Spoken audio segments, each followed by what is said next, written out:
Well, good evening everybody and welcome to another end of year event that involves a wonderful panel discussion.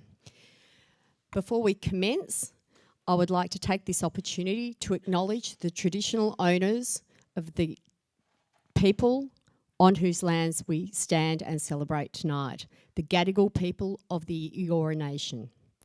We recognise their continuing connection to land, waters and culture, and we respect their elders, past, present and emerging. So let me say how wonderful it is to see you all here tonight. It has been an overwhelming response to what is obviously a hot topic at the moment, as you will see. But before we get into these festivities, I have just some housekeeping matters to attend to.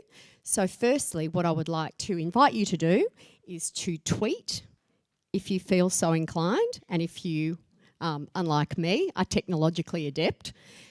The hashtag is Culture Conundrum. It was up on the screen earlier, but that's what it is, and hopefully we will see some interesting insights from you on the internet.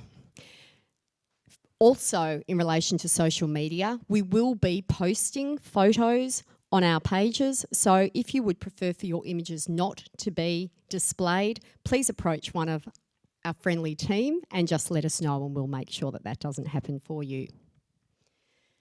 My third housekeeping matter is to let you know that after the panellists have finished, please don't rush off to drinks and canapes. There will be plenty of time for that and we would love for you to join us. However, we have a special treat in here that'll only take a few minutes but will delight you. And without further ado, I'd like to introduce the panellists. They will be facilitated tonight, of course, by Joydeep, our founder and managing principal, who himself needs no introduction. And we have a number of panellists whose biographies you have in front of you, and some of whom are very familiar to all of us. But they will be providing their insights into the culture conundrum and what a fertile year it has been for cultural issues. It's the year that keeps on giving. So without further ado, let me introduce our panellists. First up, I would like to welcome to the stage Kerry Chikarovski, who is the Director of Chikarovski and Associates and former leader of the New South Wales Opposition and Liberal Party.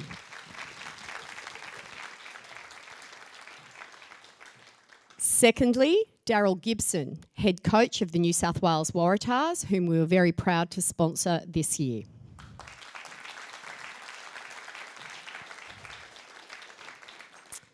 Next, Jen Dalitz, CEO of Women in Banking and Finance.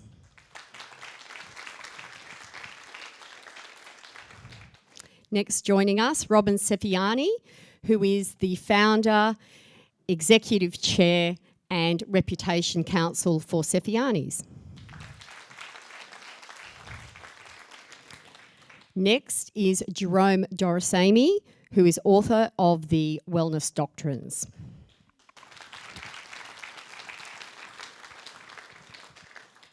Finally, Sharmila Betts, clinical psychologist.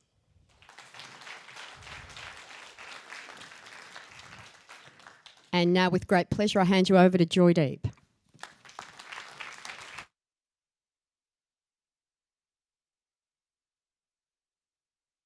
Thank you so much, Catherine, and I'd love to say good to see so many of you here, but the seeing part would be an exaggeration with these lights. Thank you so much for coming. We did have a wonderful response to this particular event, and my heartfelt thanks to all of our panellists. This is going to be a riveting, scintillating discussion.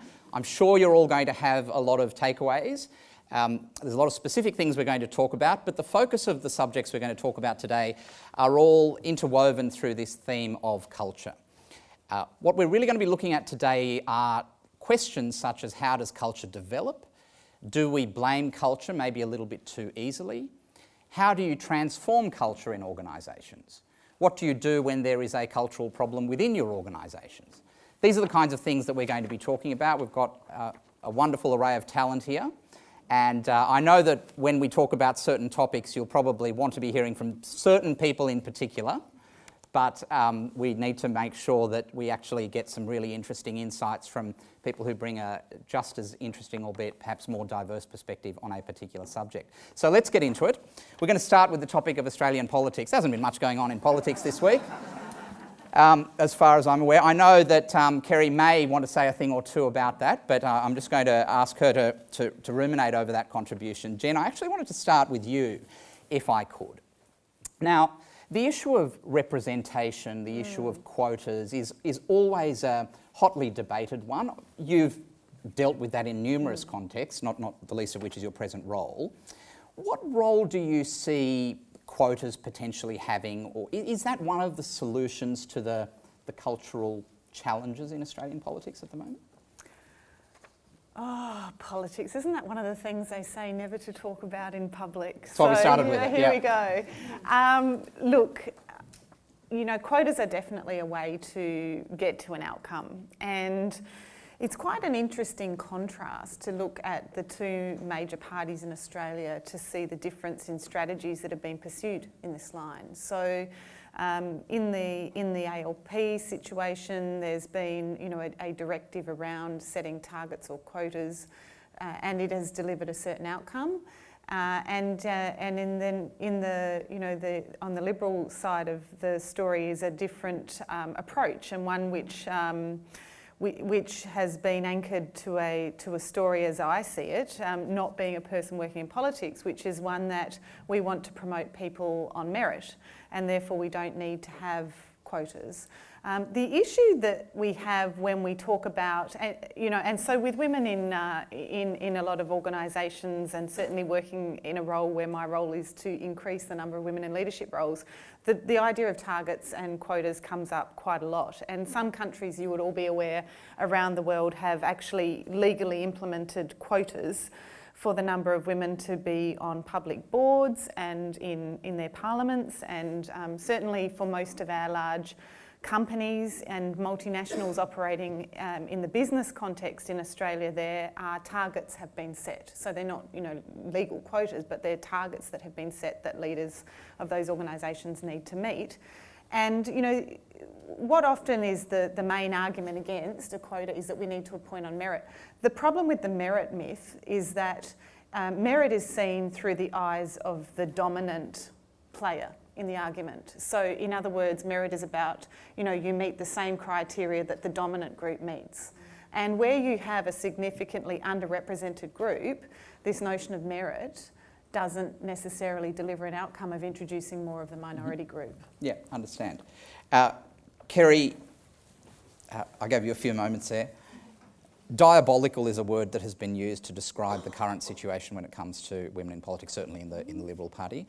Is that an overstatement, or is that something that accords with your assessment of where things are at the moment? Well, I've always opposed quotas. I've always said no, I didn't support them, although I was so frustrated recently that I actually said on Sky News one day that I think maybe the Liberal Party needs to start to consider it. But then I then qualified that by saying that the biggest problem within the Liberal Party is not that there are suitable women to put their hand up. The biggest problem within the Liberal Party is that there is a factional system which has not been supporting women in the way it should.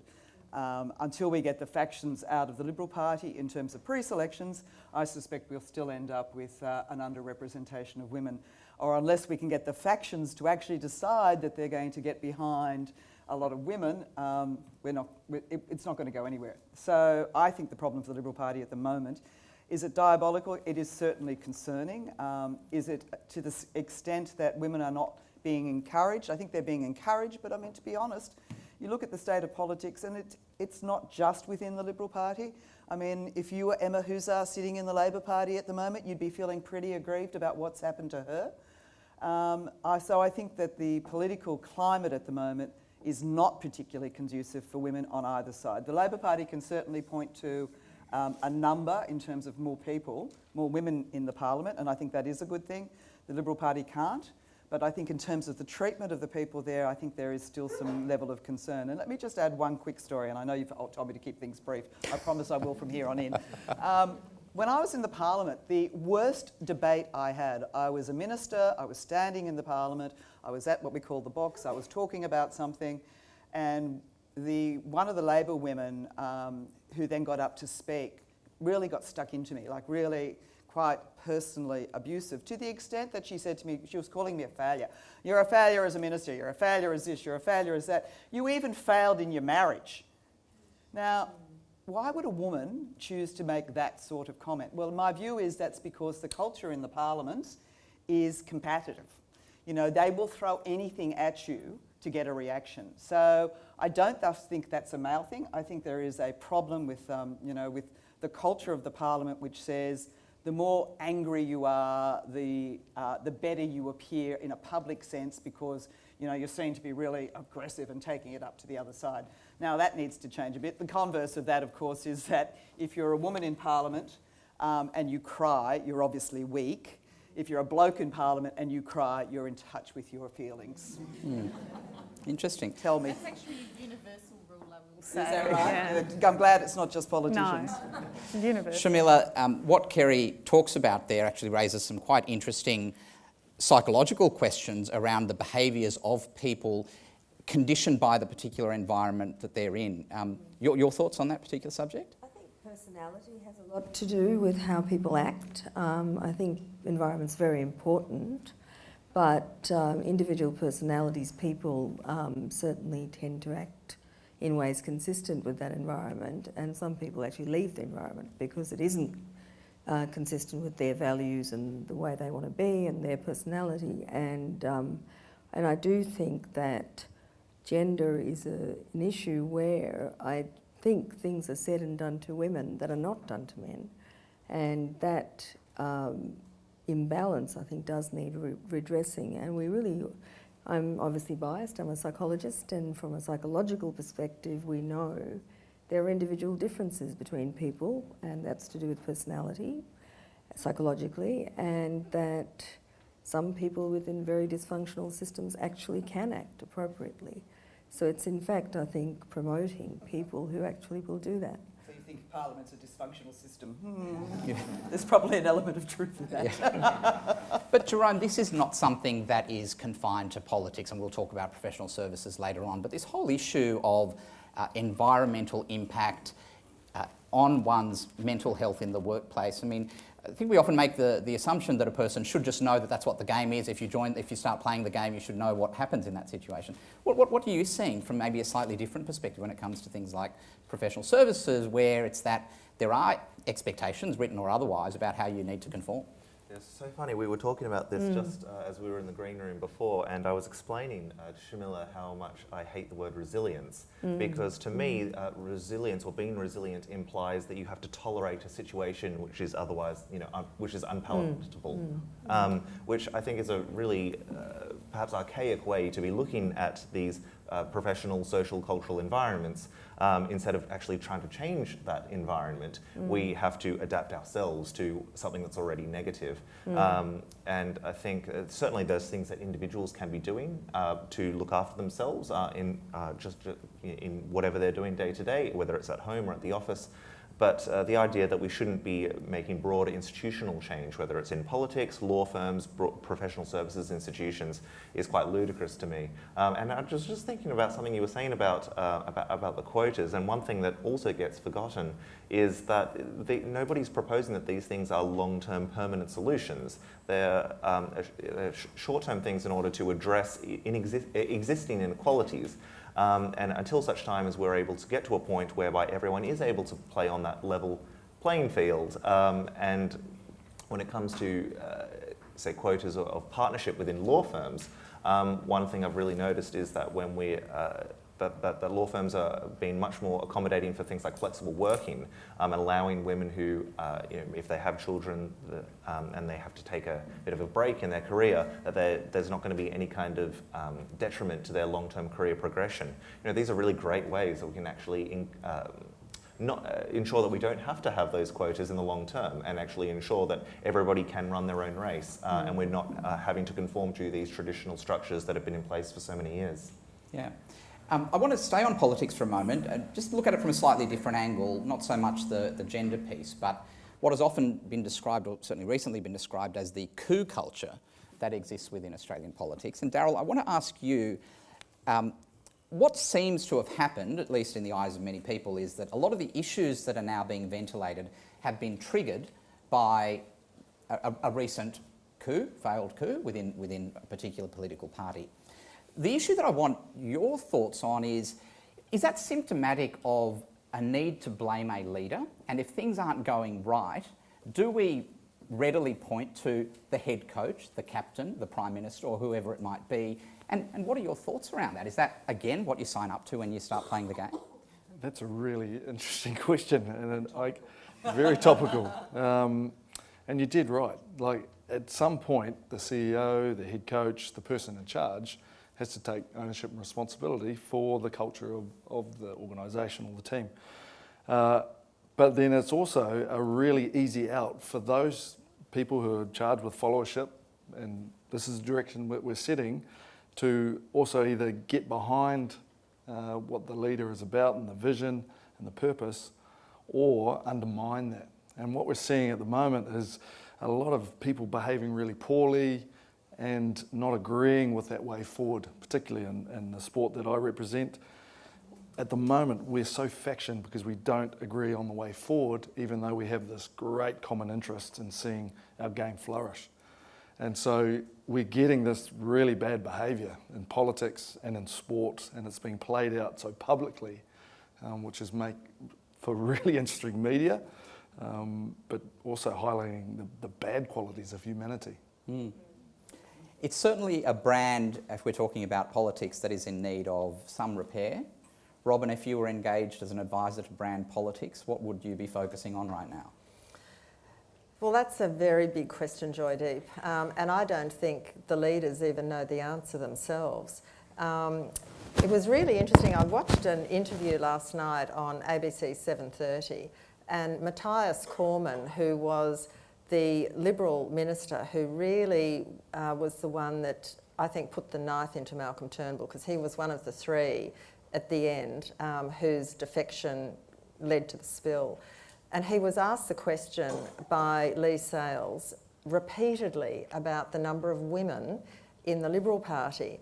And he, even though he was asked the same question, I think 4 times, he just kept dodging it. And I think that's symptomatic of they don't have the answers. They really don't have the answers. And I think the community is so disillusioned that it could be the era of the independent. I mean, I'm not a political commentator, Kerry's much more so, but you know, I talk to a lot of people, friends, clients in the business community. Australians are just over it. And I think, you know, the perception is that, and I was in Europe 3 weeks ago, going up and down in the lift of a hotel in Madrid, in London. Whenever anyone heard my Aussie accent, and this was not long after the toppling of Malcolm Turnbull, the observation was, what is it with you Aussies and your prime ministers? I mean, people cannot understand why we've got so much instability. And there are loads of journalists who are trying to explain it. You know, there's the briefings behind the briefings. I just think it's a state of utter confusion. I think the federal election is going to be fascinating, and I wouldn't dare to predict an outcome. But from a communication standpoint, there is no clear communication, certainly coming out of the government. And I think that the opposition just has to stand by and let the others ruin themselves. Can I just cut in something very quickly? Because I watched that same interview with Matthias Cormann, and you were talking about how, based on what he was saying, that perhaps the Liberal Party doesn't have all the answers. And I thought, because I watched that same interview, and one thing I found rather demonstrative of the fact that perhaps the Liberal Party doesn't have an answer to its women problem is that they had a man on the show to be answering those questions. And you know, perhaps that's also 7:30's fault for not bringing on one of the female Liberal MPs, but it was just quite symbolic, I thought. But they might have been concerned if they brought another female Liberal MP, it might give them a platform to also resign. And well, exactly. I don't think we need any more resigning at this stage, let me say. Well, I would also add a comment in response that you know, we cannot always call on the women to fix the problems that are not created by them. So, you know, people need to take responsibility for their own actions and what they can be responsible for. And in a situation where women simply haven't been promoted in a party, then it can't be for the women to explain why they weren't chosen. Of course. Because they didn't make the decision in the first place. Can I just, before you ask your next question, Joy, because this is not the time or place, but I'm more than happy to have a conversation with anybody who wants to over a glass of wine later about why the Liberal Party has ended up where it is now and why Malcolm is no longer the Prime Minister. But I'm more than happy to have that conversation. But I do think that the one thing I will say briefly is that the public probably ignore the reality of what the media do. They see what the media reports, but they're not actually seeing what the media are fomenting. And understand that for a media organisation, the most exciting thing in politics, and it doesn't matter whether it's in Canberra or in Macquarie Street, is a leadership change. So I'm not blaming the media entirely, that's not true, but you know, when the media kept on reporting as constantly as they did about the number of news polls that Malcolm had failed to gain any traction in, I mean, the media kept, every time that news poll came out, the one question Malcolm was asked, the very first question he was asked at every press conference on that day was, are you going to resign? Because that's what he did to Tony Abbott. He forced Tony Abbott out because he set the bar. So I think there is certainly a lot of that the Liberal Party has to answer for, and I'm not walking away from that at all. But I do actually think that the role of the media in all of this will be interesting in hindsight to analyse and to see how much impact it had. And to your point about Matthias and Michaela and Mitch Fifield, I think those three were, unlike you, I don't think they stabbed Malcolm in the back. I think they were particularly brave because they felt that someone had to to tell Malcolm that he'd lost the support of the party room. Malcolm, you know, and as I said, we can go into why he did what he did later, but I think, and I declare an interest, they're all friends of mine, so I think what they did took an enormous amount of courage on their part to do it, and I think that was evident by the demeanour at that press conference. They were not happy about what they were doing. They were pretty shattered by what they had to do. Well, I'm glad you mentioned leadership because that brings us very nicely to the subject of sport. Now, Daryl, I'm going to start with you, perhaps unsurprisingly. Taking over from a leader in business, in sport, in politics, who has had, at least in their most recent history, a good track record is never an easy thing. You were the assistant coach in the year that the Waratahs last won the Super Rugby Championship under Michael Cheika. It's, I think, reasonably well known that Check, as he's affectionately known, had a particular style. Having got to know you pretty well this year, I think I'm confident in saying your style is quite different. What was it like for you taking over from such a unique personality, enigmatic some might say, and how did you deal with that? Well, the results would say probably not very well, and that's excellent feedback for a leader. Probably we are like two polar opposites. We've got a very autocratic leader, and then there's myself, who I very much place myself down, you know, around the empowerment, the athlete first, and all that sort of stuff. What I've learnt since that time, that was 3 years ago, that I walked into a situation of leadership which required an autocratic approach. And at that time, I was very much driven by, I want to coach in a very empowering way. I want to have shared leadership. I want the players to really own and take responsibility. And what I've learnt since then is they didn't have the capacity, and it would be incremental change over time to get to that point. Which I'm pleased to say we're getting very close to being able to lead in a way that I'm very comfortable with. You know, the players are out front, the players are in charge. But it's taken a lot of time and a lot of pain. And thankfully, people like Kerry have stuck beside me, who's on the board, and recognise that, no, we are going in the right direction. But what I've learnt is that person who's very autocratic in their approach can take everything with them. So when he left, the culture almost left with that person. You know, he left with 8 of our staff, and so I really inherited a lot of new and a blank canvas. And so through that experience, you know, really growing. And without that, I wouldn't be the leader that I am now. And I've still got a long, long way to go. We're learning every day. But certainly through that experience, I've grown and seen a whole new world that's opened up. Yeah. Sharmila, you've been doing a bit of work recently with leadership teams at executive level, etc. Whether it's at leadership team, executive level or elsewhere, when people in organisations see a lot of turnover of leadership, or even not a lot, but when they observe that there is now a directional change, what are the kinds of things that they struggle with in that particular context?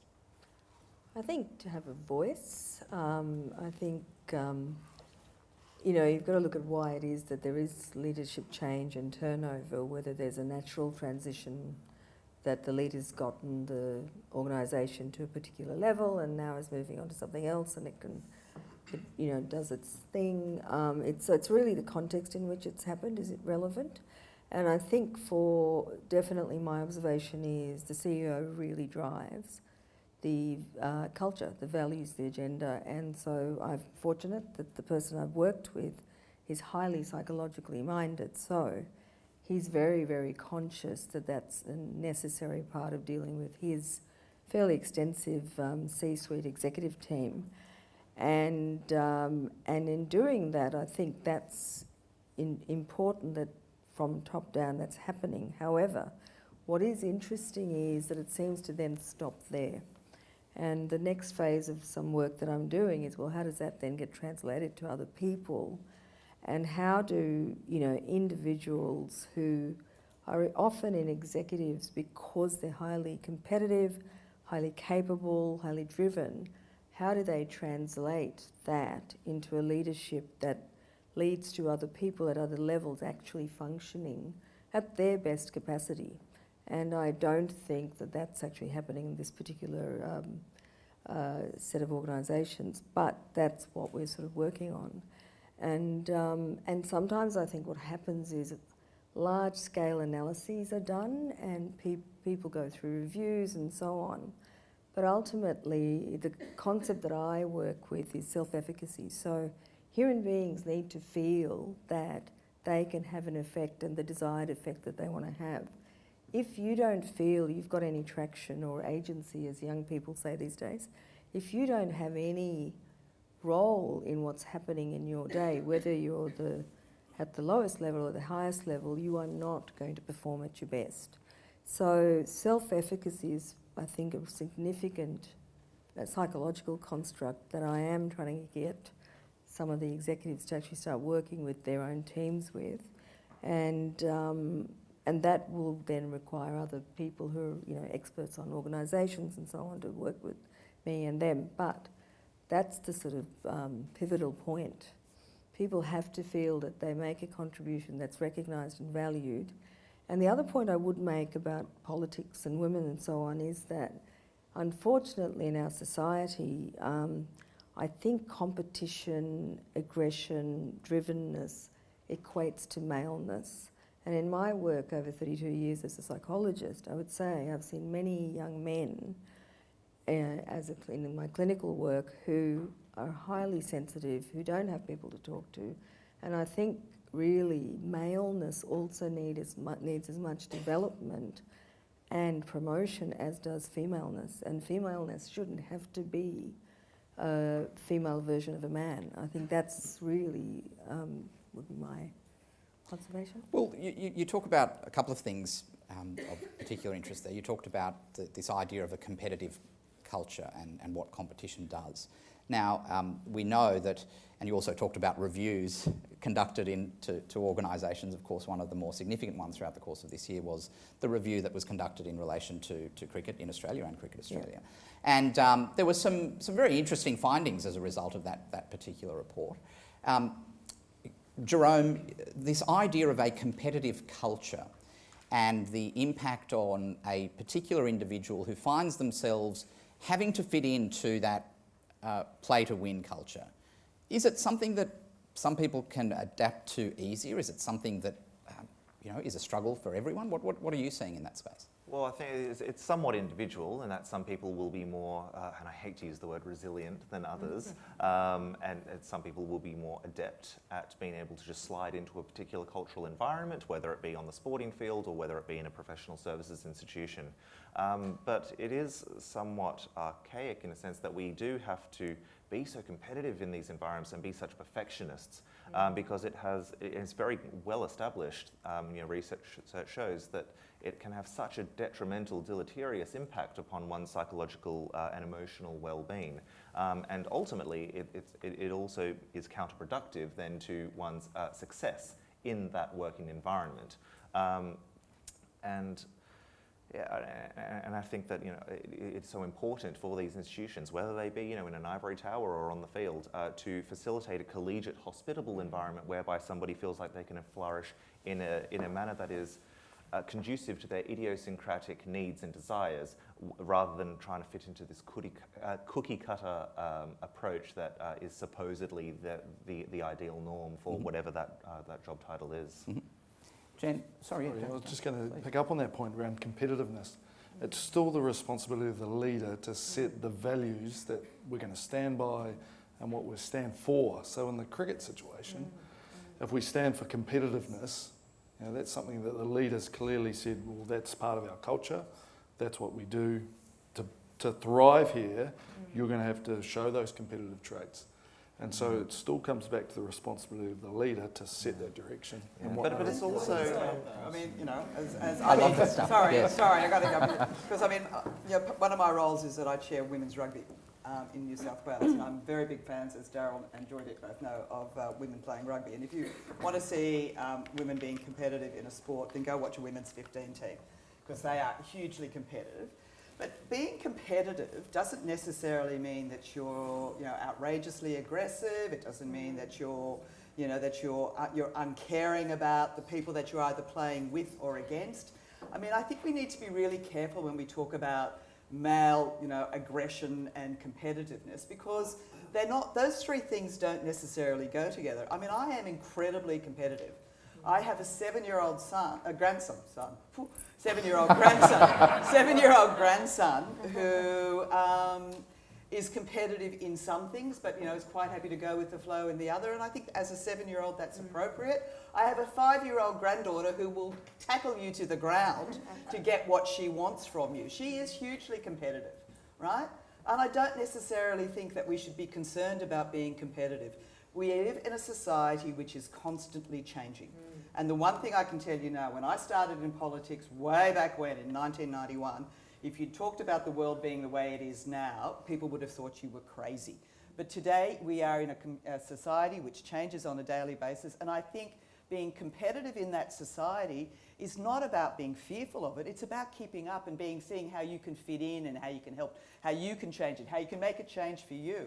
So I worry about the fact that we don't let kids come first, second and third in class anymore. Sorry, they should be coming. They should be, thinking that I don't always win. Not every kid who goes to a sports carnival should get a blue ribbon. Seriously, they shouldn't. They need to know that next year they might have to try harder to get that blue ribbon. So competition is one thing. Male aggression, I think, is a different thing. Female aggression exists. I can tell you now, I see it a lot in the sport, and Daryl could say. So I just think we need to be very careful about what we're defining, about how we need to work with people to make sure that they fit in. I don't think you need to go over the top of them and all that, but if you're saying to me that competition is a bad thing, I completely and utterly disagree. Well, I certainly wasn't saying that competition is a bad thing necessarily, but I think it's also important for us to have a certain amount of self-awareness and institutional awareness about where we're stepping over the line when it comes to being overly adversarial, overly combative. And that definitely applies whether it's in sport or in professional services, and certainly in politics, because that, if it does step over that line, if we do have a win at all costs, and if you're a loser, then that says something about you and it gives you something to measure your self-worth by, then I think that becomes problematic. And I would also add to that I think you can be competitive with a moral code. Exactly. I think it's competition that's, what psychologists would call psychopathic, without a conscience, without any sense of other people's rights and respecting those rights. All codes have rules, whether it's sport, whether it's politics, or whether it's in professional services. The point is understanding, I think, that for some human beings, that competition, I mean, exactly what happened to cricket last season, is a classic example of what happens when that's not being managed and where people are able to do this. You know, the people who acted in this way, they've got a lot of media attention, they're highly valued men, and there's this guy who's actually gotten sucked into it. You know, he's a new person on the scene and he's very talented and he's been exploited. I would have to say that's a very probably politically... So the culture in cricket was we must win at all costs. And that really was the undoing of these young men on the screen, because it led to the idea that cheating with sandpaper on a cricket ball was an okay thing to do because they had to win. And the sledging that has been a shocking cultural norm in cricket for quite some years, not just in the Australian teams, but in all teams, all the teams that compete around the world. I think it's now acknowledged that that is completely unacceptable behaviour, and you might know better than me, Daryl, but has that now been outlawed?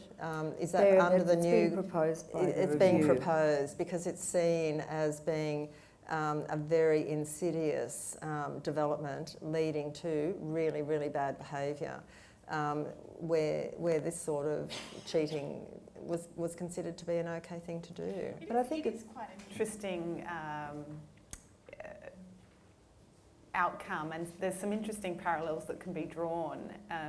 I sit on the board of a sport that is very competitive, Surfing New South Wales. We have produced some fantastic world champions, women too, equally competitive, Stephanie. and that's what I love at Stephanie. On the weekend. On the weekend has equaled Lane's number of world titles, so you know it's a great, very competitive.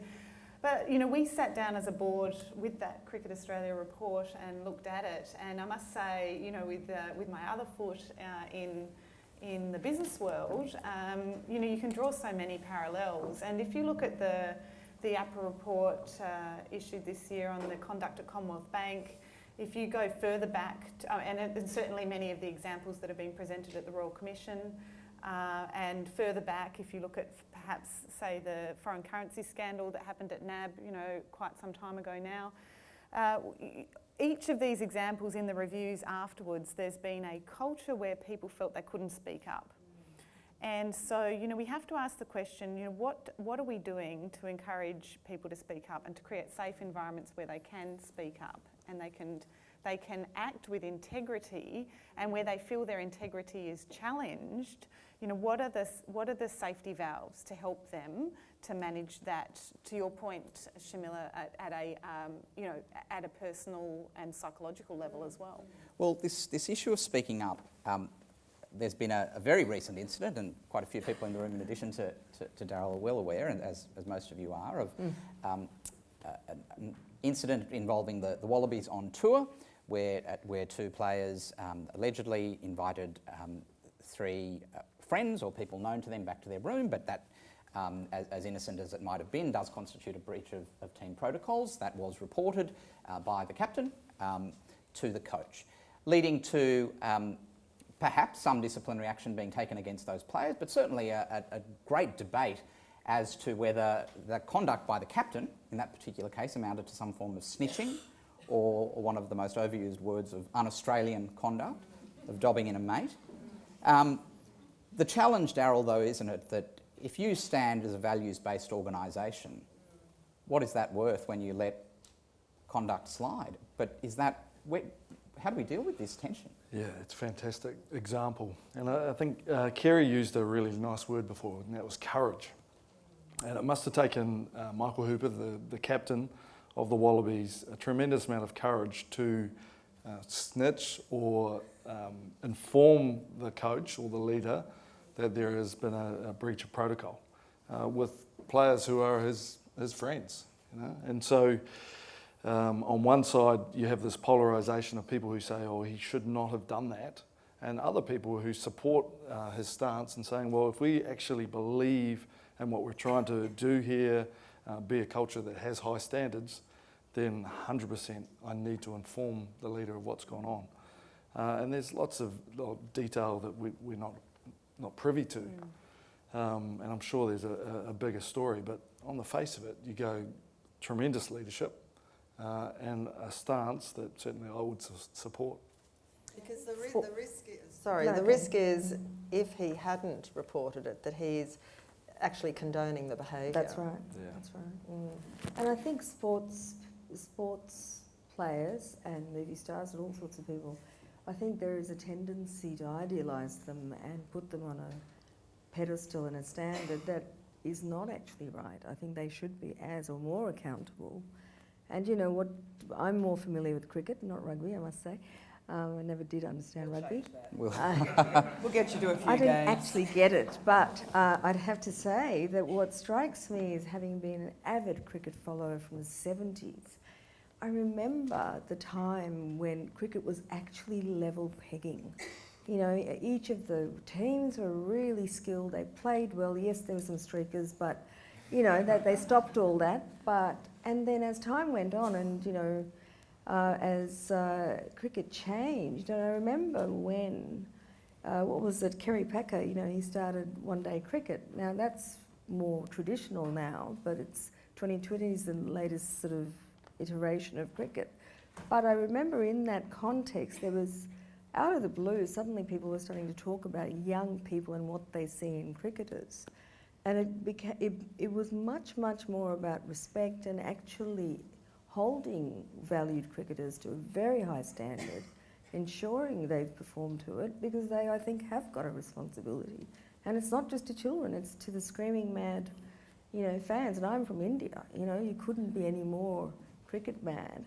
And yet there has to be some level of responsibility and accountability of the very people who are idealised so much. Let's keep moving. Still got quite a lot of interesting content to cover. We'd ordinarily go to an ad break right now, but I want to talk about professional services. Now, I've lived and breathed professional services for 20 years. I've heard everything that could possibly be said of a critical nature about professional services and endemic cultural problems and extraordinary instances of adverse mental health consequences. All of which I accept, but Jerome, there's a lot of good things that professional services firms do. They have survived probably better than many other industries for decades. Will the cultural issues, firstly, are the cultural issues perhaps overstated within law firms, within accounting firms, and particularly at the big end of town? Are they getting more prominence now? Has anything really changed? What are your thoughts? I know this is your space, so it is my welcome space. your thoughts. I don't think the issues are overstated, but I also think it's very important for us to recognise and appreciate just how far we have come in the last, say, 15 years in addressing psychological distress, anxiety, depression, suicide ideation, and other mental health ailments. We were just talking before how much we hate the term mental health because it still carries somewhat of a negative connotation, certainly in popular culture. But when you consider how things were, say, in the early 90s, in the early 2000s, when it came to talking about the elephant in the room in professional services, we're just light years from there. And I think professional services firms like law, accounting, financial services should be applauded for just how much time, effort, and certainly money they've put into trying to raise awareness of the issues that do give rise to those psychological, emotional ailments, and also trying to improve the culture in which those people work in their 9 to 5. But that being said, there is still such a long way to go because there is still a certain amount of stigma, maybe not so much at an institutional level, but individuals that I speak to whenever I go around the country and talk to law firms and law students, there is a individual stigma whereby people will say, well, you know, I really encourage my friends and colleagues to speak up, but me personally, oh no, I'm not going to do that. I don't want to be that person who puts their hand up in a room full of crowded room full of people, and that needs to be addressed because, you know, as I said, we're not quite there yet. But as I said, you know, it is to be applauded just how far we have come. But you know, we've just got to keep being constantly vigilant. Jerome talks about the range of professional services. What are you seeing from a banking and finance perspective?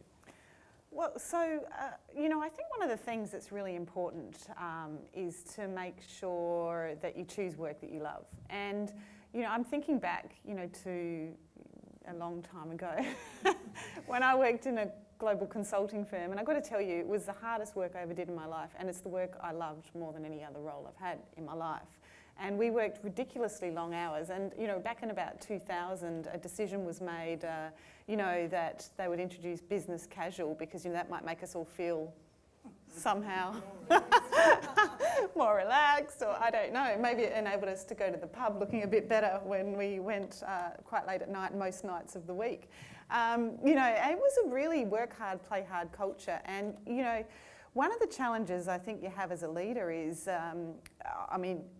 can you even have conversations anymore with people to say, are you actually suited to this kind of place? I mean, I know a lot of leaders who are afraid to have a conversation with people to say, this might not be the right place for you, because they're worried about what repercussions will happen to them. But in actual fact, not all people are suited to that environment. Not all people are suited to a billable time environment. Not all people are suited to a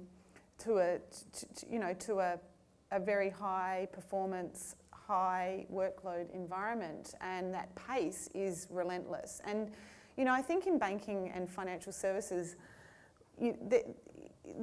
that has been mentioned in some of the Royal Commission findings, that we've arrived at a place where we haven't read community expectations well, and that probably is a result of how our outcomes get measured, how our performance gets measured, and it gets measured on financial outcomes predominantly, and not necessarily on the standards of community expectations, which we're now doing a lot of, putting a lot of effort into trying to manage. That is such a problem, especially in the law firms, when you're talking about things like the billable hour and the kind of culture it creates, whereby you first of all have to bill as much as you possibly can in order to bring in some revenue for the firm, but also to quantify your work in that fashion, and thereby you're encouraging people to stay late at the office rather than put in some quality work in the 9 to 5.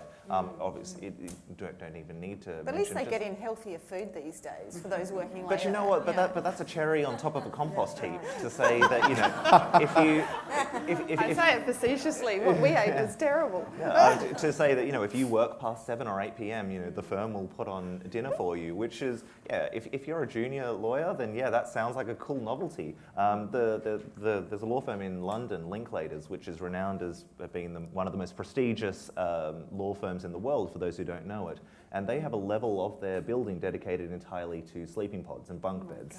And they have an in-house dry cleaner, the whole shebang. And to facilitate an environment whereby this is not only encouraged, but then ultimately expected, by saying, because we've provided these services for you, you don't have to go home, and you shouldn't go home, especially if you're a junior lawyer. I think that's incredibly toxic and so dangerous. And I think that psychological health, which is what I like to call it, rather than mental health, which is pejorative, it's associated with disorders when everyone's got a psychology. And I think what I see happening quite a lot now is there are all these in-services, meditation classes during the day and all sorts of things. But I don't actually think that there is a genuine understanding that the people working this hard are suffering, You may be competitive and aggressive and all of that, but it's not like you're enjoying it. And I think even if you're not actually even if you don't have a psychiatric disorder, even if you are just working 16-hour days and you're 30 years old, that's actually not okay. And that causes a whole raft of other issues that I think there's a tendency to box tick. That, we've done this, we've done that in service, we've done that. And I see many, many lawyers, actually, strangely, because they love talking, unlike doctors. And that they don't feel like it touches the side. It actually doesn't deal with how hard it is, and that's not an abnormality of mind. That's actually the context they're working in. Robyn, I know you act for a lot of, sorry Jerome, Robyn, you do act for a lot of professional services firms. What are some of the challenges that you see that industry experiencing when matters are coming into your domain from a reputation management point of view? A journalist at the Financial Review in the past year has really taken on almost a personal, I wouldn't say vendetta, but it's almost a cause to out large professional service firms for bad behaviour, bad culture, MeToo. And that has really, I think, put the firms on notice. And you could argue whether that's a good thing or a bad thing. Because we're a communications firm and an issues management firm, we're often asked to give advice on how to respond or how the firm should respond when they are written about in the Financial Review for particular incidents. And what that has led to in the media now, most journalists will include their email address at the bottom of the story, and they'll say, if you have more information, contact me. So this has actually encouraged like a whistleblowing mentality, but now it's not so much a whistleblower, it's just, I can just email this journalist with an update of what my boss does that I don't like, or it could be something very serious about, I'm aware that something has occurred in a major professional service firm, and this is what it is, and this is the perpetrator, and this is how the firms sought to ignore it. And then the journalist can ring that firm and say, I have information that this has actually occurred in your firm. Are you aware of it? If so, what are you doing about it? If you're not aware of it, what are you going to do about it now that I've brought it to your attention? So this has been, I think, has come out of the MeToo movement, and I know, Joydeep, that's something that you've got up there later, so I perhaps won't say too much about that right now. But suffice to say that the media, and this is something, Kerry, that you've raised earlier, how the media can set an agenda. And that can be a good thing if it's calling organisations to account. It can also be a bad thing if it's not checked. You know, journalists are increasingly time poor. You've probably all heard about fake news, and the fact that fake news can travel around the world at an alarming speed because it can be fed by social media. But these are all things that organisations have to be mindful of, and it can be quite hard to shut the gate once a horse is bolted, whether it's true or not. So these are all considerations that firms need to be mindful of and be prepared for in what we call crisis preparedness, because you can visualise all sorts of scenarios occurring, but how are you going to respond if they do occur? Yeah. Let's talk about MeToo. If you'll indulge, Joel, just 1 minute. A quick comment. I just want to make a very quick comment, just touching on something you were saying with individual responsibility. Of course, there's a responsibility for institutions to foster a good environment, but you're absolutely right when you say that there is a certain amount of individual incumbency upon us to find the right environment for us. And you said it in the context of not everybody's going to be able to get on board with the billable hour and working in that kind of role. And that was certainly the case for me. You know, I am no longer a lawyer because I didn't enjoy it, and therefore I was never going to be any good at it. And so I went into the research and writing space, and I'm much happier doing that by virtue of the fact that I got out of an environment that that didn't suit me on an emotional and personal level. And also it was incredibly useful for my own mental health, because if I was in an environment that I didn't like, then my health was only going to deteriorate even further than it already was. And for those of you who don't know, I suffered quite severe clinical depression and anxiety for about 18 months. And I never quite got to the point of suicide ideation, but a few more bad moves and I may very well have entered that realm. And of course it was important for me to have the right support around, but it was also incumbent upon me to recognise and appreciate what was going to be the best professional cultural environment for me moving forward. And so I had to take the step of moving out of a world that I just wasn't suited to. But you take great skills with you and great experiences with you. Oh, absolutely. So, you know, yeah. it's a journey, right? Exactly, So, yeah. A bit of trial and error, live and learn. Yeah. Okay, we're going to talk about MeToo. Kerry, I'm going to start with you. There has been everything that could possibly have been written or said about sexual harassment and MeToo in calendar year 2018. What I'm interested in for the purposes of the discussion with all of you now is when people are reporting things months, if not years, after the alleged incidents have happened, that raises a lot of very interesting questions around natural justice, Burdens of fairness, proof, all those burdens sorts of of proof, all of those kinds of things.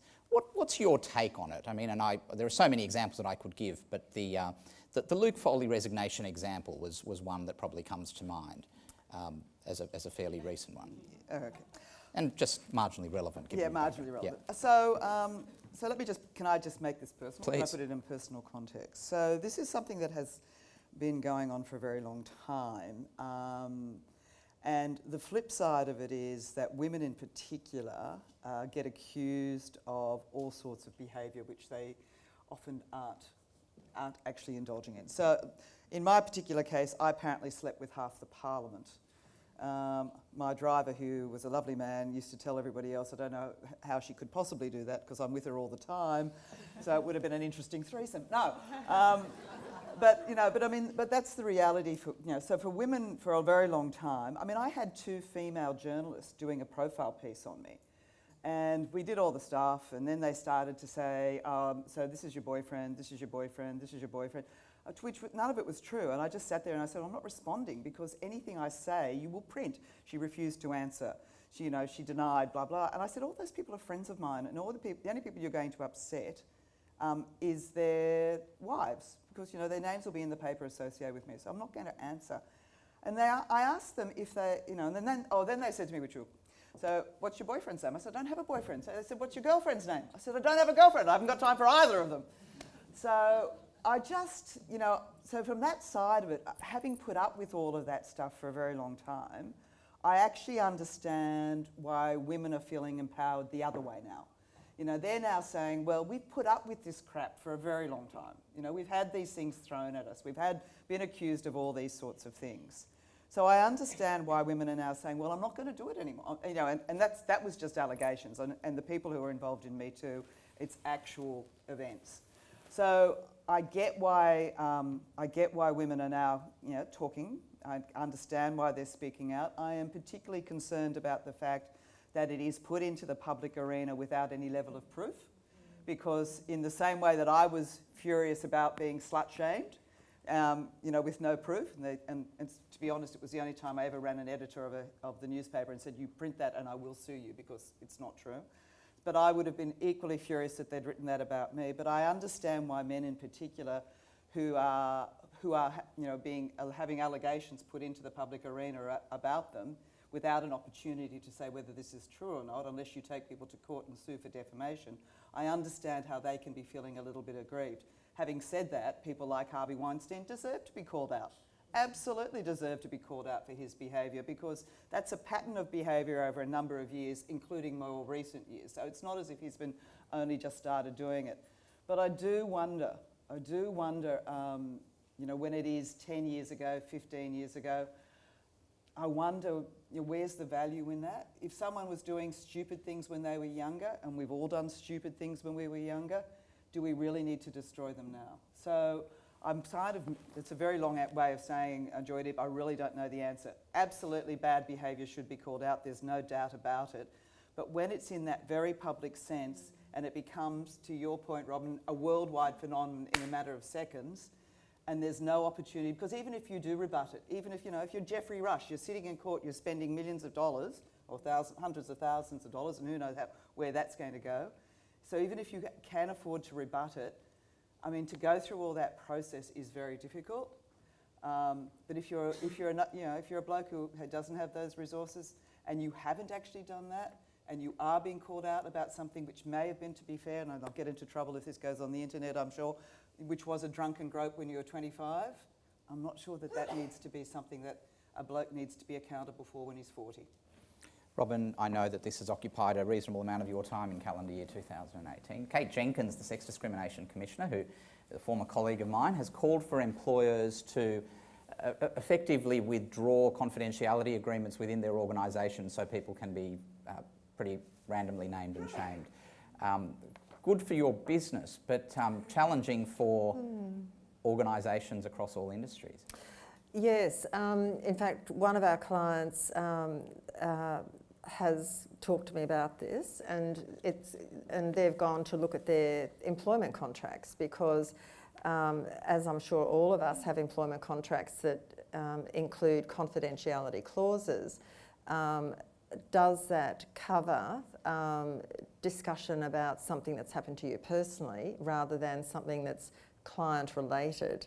So I think the jury's still out on that one. I'm not sure that that's really cut and dried and crystal clear. I haven't really got a clear answer for that one, Joydeep, because it's very live at the moment, and it's being scrutinised.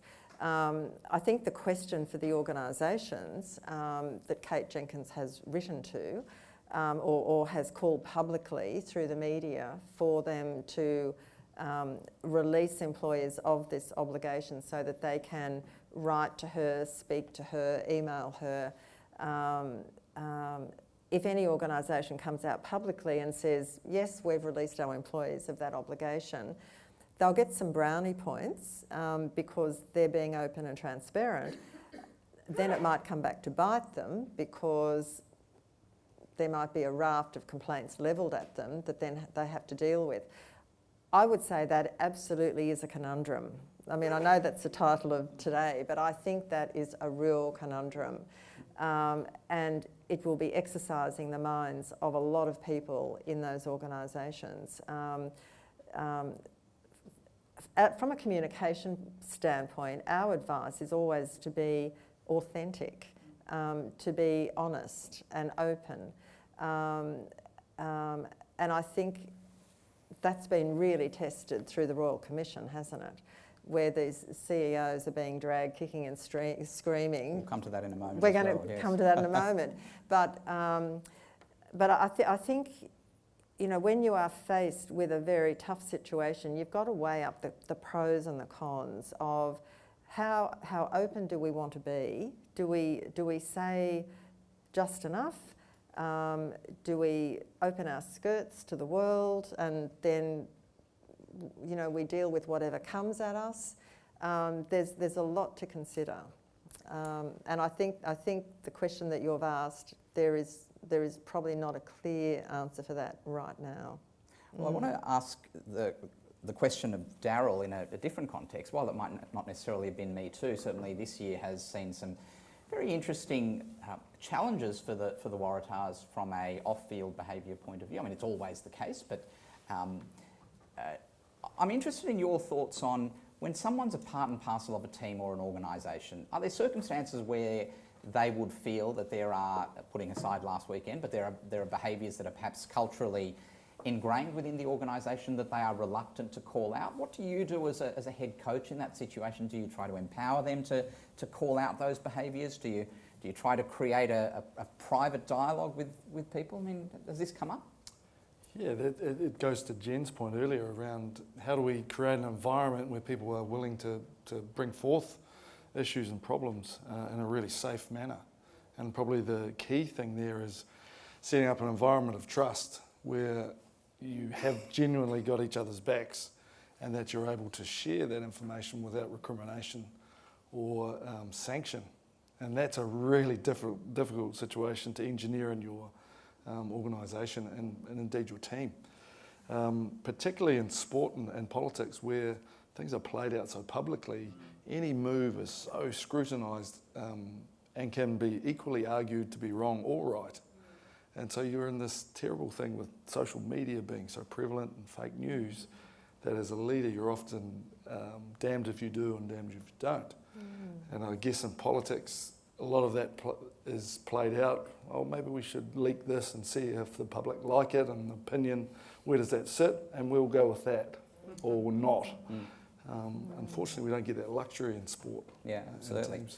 Well, I want to, our final topic to discuss is the Royal Commission.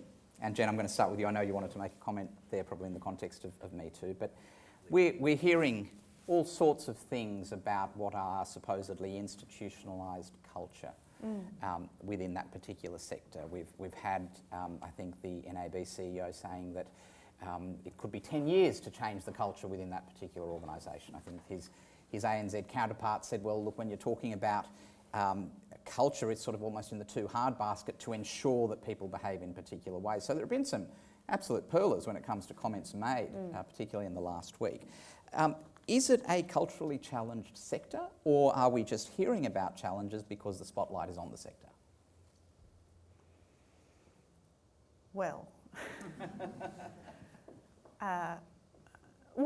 clearly cultural challenges have been brought to the fore, and I think you mentioned a few examples that we're probably all familiar with. If we think back a little further to earlier in the year, there was some pretty demonstrative behaviour in the aftermath of evidence being given. So not necessarily what happened in the commission, but the comments that were made afterwards. If you think about the leadership turmoil at AMP, for example, and the willingness of people to point blame very readily at certain individuals, I find that unhelpful and unconstructive as well.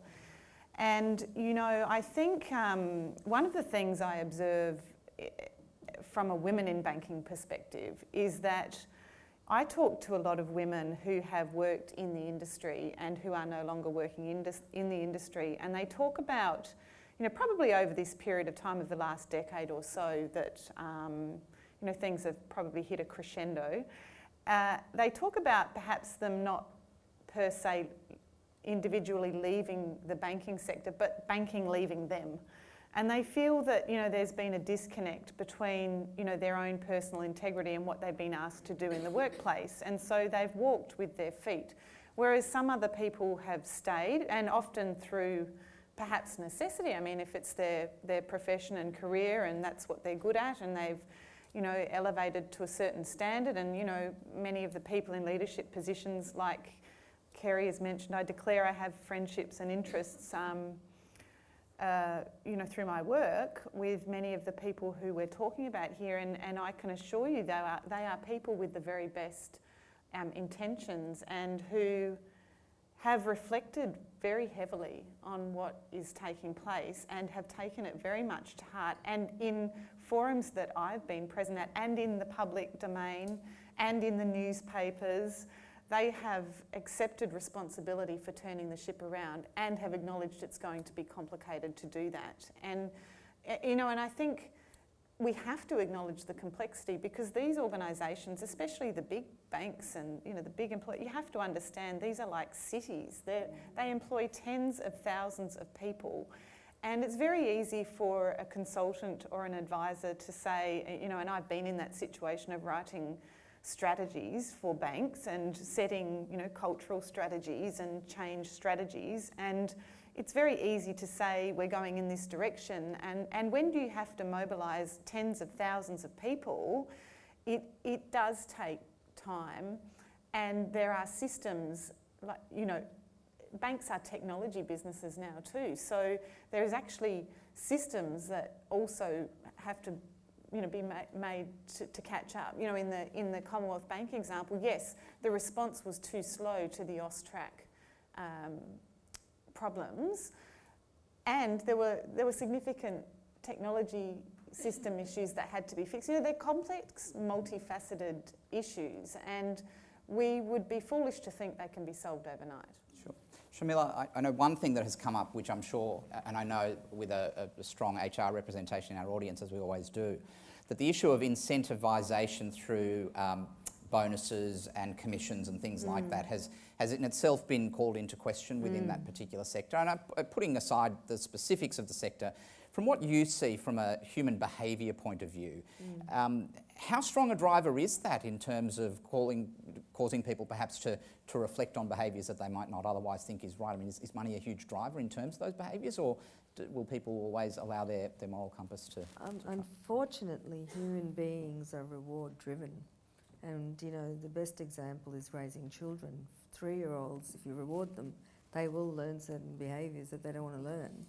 And whether that's a monetary reward or other rewards is the issue. But ultimately, if you are altering behaviour, it has to be reinforced in some fashion. The question is whether it's through that's a merit and you progress because of that, or whether it's money. What that is the issue, and how you bring that out in people. I think incentivising is necessary, and much as we might like to think we're much more sophisticated than other animals, we're not. You know, we respond well to things that when we're rewarded, when we're recognised. Equally, I think there has to be some understanding that there needs to be, things have to be raised, there has to be observable change when wrongdoing happens. And people who help achieve that should be rewarded. But I think when it's money is a really bad motive, and unfortunately that's what banking and finance, is, you know. But I would also say the same for health. You know, it's like health doesn't have any profits because it's so expensive. However, the battle in health is which unit, which doctor, which service gets more of the money.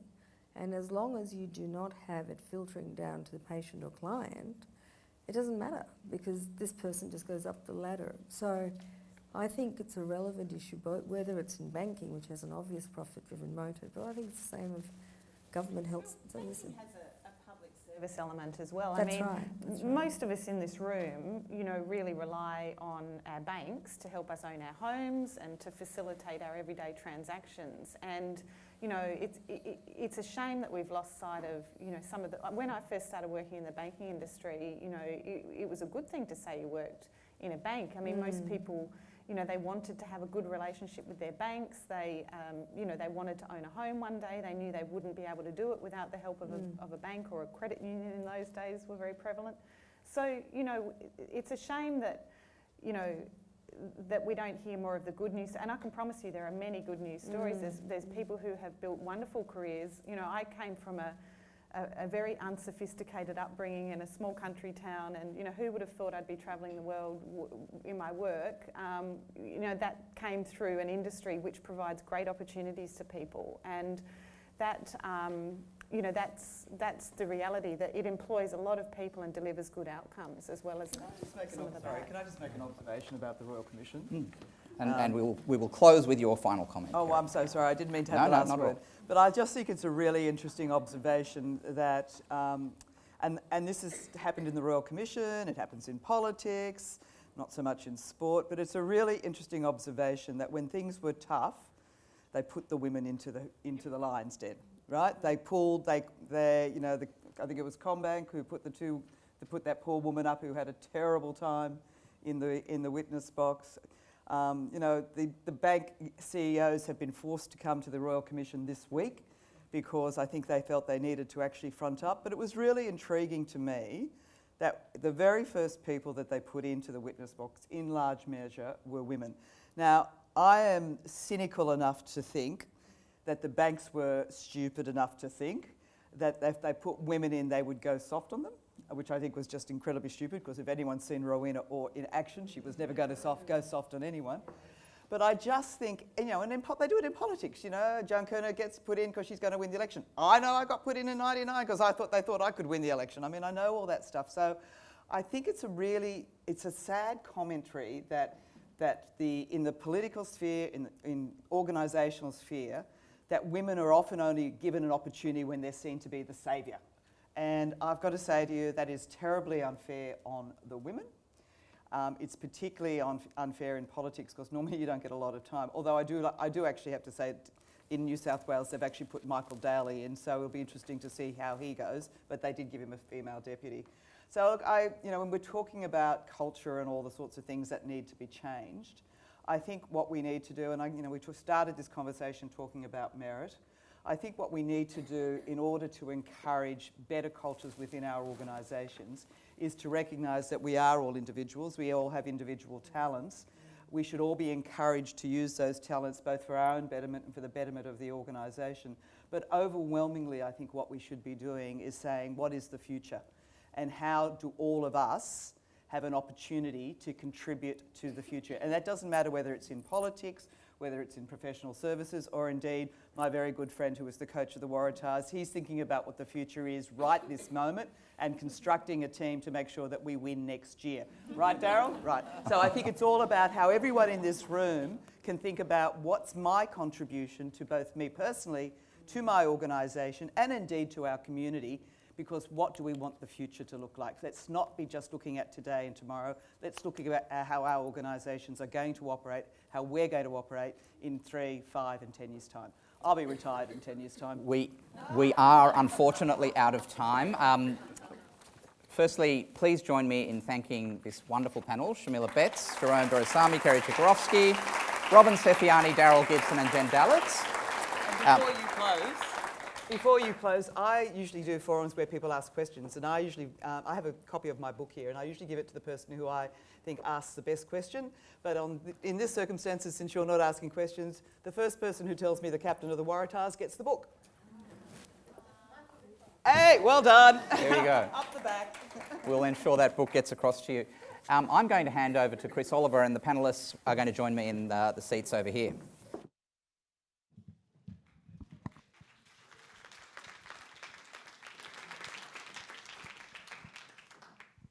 Thank you. Thank you very much, Joydeep. And apropos Kerry's closing comments, there was absolutely no saving required here tonight, which is no doubt why there's a bloke with the microphone at the moment. So thank you very much. Thank you once again, Joydeep. Thank you very much to all the panellists. An absolutely fantastic afternoon today. A lot of very insightful comments, a lot of very key takeouts, which no doubt are going to fuel a lot of conversation very, very shortly. But thank you also to you, our very valued guests and very valued clients of PCS. We're very proud to put on a function like this afternoon. We think that adds very much to the partnership. And for those of you who know us, you'll know that partnership is very much part of the DNA that makes PCS what it is. It's a partnership at many levels. It's not only the partnership that we have in terms of the innovative ways in which we're prepared to engage with clients. It's not only that partnership that leads to a very strategic focus in terms of the way that we help you manage your people issues, but it's also a great pride that we take in partnering with a number of organisations as part of our wider philanthropic footprint. As many of you know, we are the official people partners of the Waratahs and of the New South Wales women's team, and also New South Wales cricket. We're also very, very proud to sponsor a number of organisations like the Sydney Rays, also the Manly Marlins, and so too a number of other organisations. We are very, very proud to have a number of sponsorships and scholarships, not only domestically but also in terms of a number of global scholarships as well. Most recently, we're very, very proud to have a fairly unique sponsorship in terms of Creative Bloom Productions, who we're very, very, Bloom Creative Productions, my apologies, who we're very proud to be partnering with. And that really, I guess, complements what I would say is one of my favourite, if I'm allowed to say that, sponsorships and partnerships, and that is with the wonderful Neil Gooding, who I can't see out there in the sea of black, but I know he's out there somewhere, and the wonderful people at Packerman Productions. Now, for those of you who don't know, Packerman are presenting in February of next year, Jesus Christ Superstar. It's a wonderful production.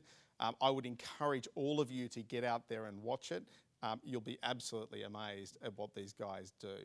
But as a bit of a appetite whetter, perhaps for February of next year, we're very excited to be able to present for you tonight one of the cast, the ever-talented Daniela Delphin. Daniela is part of the cast there. She'll be playing the role of Mary Magdalene. So without too much more, I'm going to hand over in a moment to Daniela, who's going to sing for us tonight, the one and only I Don't Know How to Love Him. But before I do that, at the conclusion of Daniela's performance, I'd like to invite everybody to move out into the foyer and join us out there for some canapé and drinks. But once again, thank you very much all for your attendance here today, and welcome Daniela.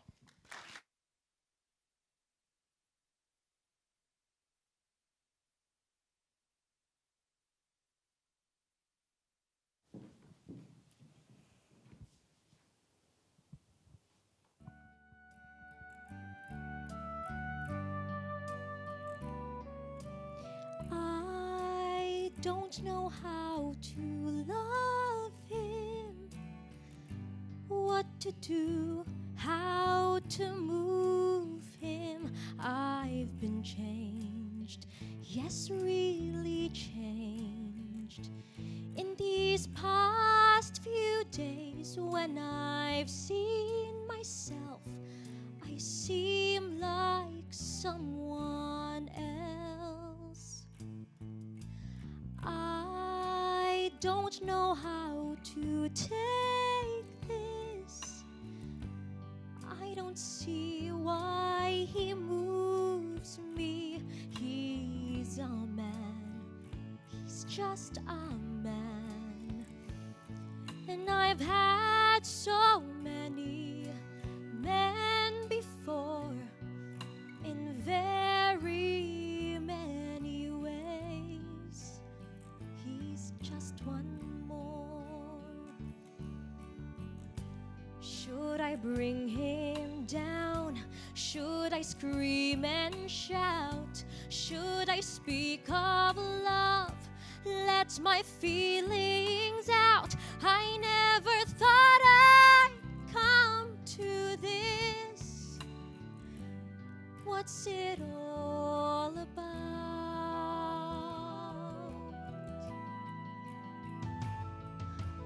Don't you think it's rather funny? I should be in this position. I'm the one who's always been so calm, so cool. No lover's fool, running every show. He scares me so.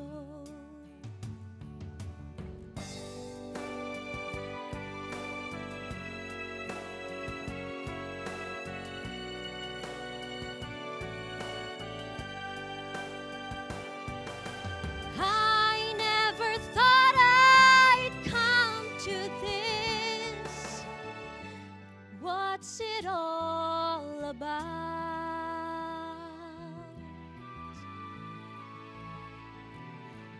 Yet, if he said he loved me, I'd be lost, I'd be frightened. I couldn't cope, just couldn't cope. I'd turn my head, I'd back away. I wouldn't want to know. He scares me so. I want him so. I love him so.